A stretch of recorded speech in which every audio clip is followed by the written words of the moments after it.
Hello everyone, this is Money Mom. Welcome to the channel and welcome back to our series, Alternatives to Things That We Can No Longer Afford. Let's get started and talk about it. Even though I say that, I do like to be positive and look at alternatives and all sorts of ideas. That's why I need you fabulous folks to write all your ideas in the comments below. I live in the Dallas, Texas area. Dallas, Fort Worth is very spread out. We do have public transportation here, but if you live here, it is a little more challenging to live here without a car. There are options. Some of you may live in rural areas where you need a car. Some of you may live in cities or smaller towns where you can walk everywhere. We're all in different situations, okay? So I'm just throwing a bunch out. One idea I forgot to write down, so I want to say it first, is this. I have a dear friend of mine who's very sweet, and she qualifies to get discounted transportation through DART, which is a bus. They will come pick her up and bring her to her appointments. It's $3 each way. Now you have to qualify for it, okay? And so she pays $3 each way, and she has to book her appointments ahead. But if you may qualify for something like that, to get a discount transportation service, maybe it's done through your city. If for some reason you maybe have some health issues, that may be something. I forgot to write that down, but I think that bears telling you about. So if you maybe have a bad back and can't stand a long time, doctor writes you up a note and you contact the city and they say, yes, we have a service, you may qualify for that, but please do your research.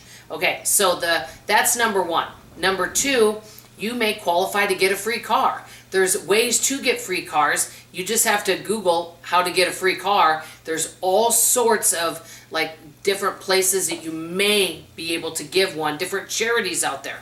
Like I said, when I tell all these ideas, guys, for some people it may work. It's going to depend on so many factors and depend where you live. All I'm doing is throwing a bunch of ideas.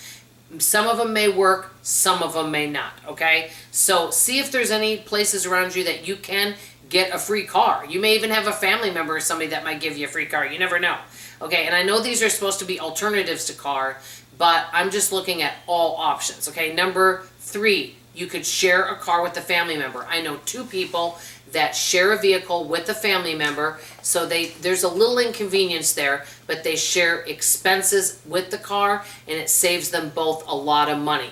So is there somebody you could share a car with rather than everybody owning a car? That's one way to save money, okay? Number four actually, could you possibly, and more people are doing this, you know, I know some, obviously, jobs you're going to have to go to work. You can't work from home if you're a waitress or if you work at a retail store. They're going to need your body there. But is there a job that you could work from home or work closer to your job? I mean, I don't know about you guys, but I would love to see less cars on the road. I mean, I know of folks that have jobs that are kind of far, and with traffic it takes them an hour and a half to get to work.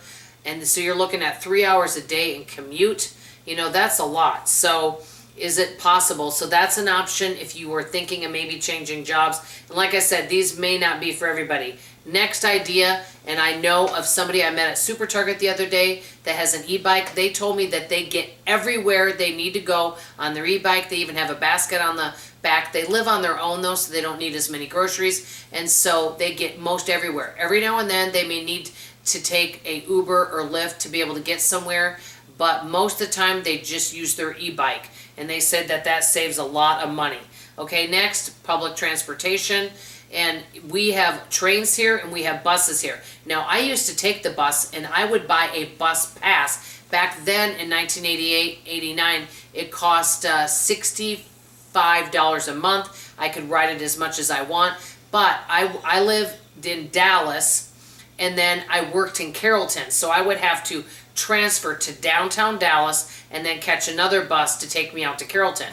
You know, but you know what, if you take a bus, you could read on the bus, you could do all sorts of things, but that could be a possible option. Actually, I met somebody again at Super Target a few weeks ago that's a manager. She said she doesn't want the expenses of a car. She said she takes the bus and the train everywhere. And she goes, yes, it does take a lot more time, but what she does is she uses it to catch up on things. She brings work with her, she reads, and she utilizes her ride time to do other things, which I thought was good. and she doesn't like the idea of all sorts of cars being out there on the road anyway. Okay, the next option, and I do this one, is to barter or maybe pay a friend to take you. I have a dear friend of mine, we get together once a week, and you know, a lot of times she'll take me to different places and we're going to the same places anyway, and I may do something nice for her, such as pick up something at the store for her. Now, she doesn't ask me to do that. I may buy her a meal, things like that, but you could barter with a friend. Maybe you do something kind for her giving you a ride. If someone gives me a ride, I will do something for them in return, because I never want to take advantage of somebody. So that is a way, though, that you could save some money. Plus, do something kind for a friend. Okay, the next one is carpool. I did this when I did work outside the home right when I got married in 1994. And I carpooled with somebody, 2 people, to get to work. And we all chipped in for gas and paid the person that was driving us. That can save a lot of money. Another thing, and I already kind of mentioned this, getting a bus pass. That did definitely save me money. In addition to that, and I think they no longer have it, but you may want to check with a ride-sharing program if they have a pass, such as, hey, it's for, you know, a certain amount of money a month, you get so many rides. That may be an option, you know, and especially if you're fairly close. Where the Uber and Lyft and ride-sharing can cost is if you're going a far distance. But if you're not going that far, it can be more affordable than owning a car. You just got to weigh pros and cons and look at all options and add it up and see what works for you. Okay, and so another, last but not least, if you really feel like you don't want to own a car, like if something happened to my husband and I was here, I probably would sell the car. I would do all my grocery shopping and 99% of my shopping online. I would Uber or Lyft to my job and to my demos, and I basically would barter with friends to take me to a couple places here or there. That's kind of what I would do, but I want to hear from you. If you can't own a car, or it's getting pricey with insurance and cost and maintenance, or you don't like to drive in traffic, what are some other options? I gave a lot here. Let me know what you think of the options, and let me know any other options you may have. That's all I have to say for now. I love you, I appreciate you, and I sure hope to see you on tomorrow morning's video. Bye-bye now.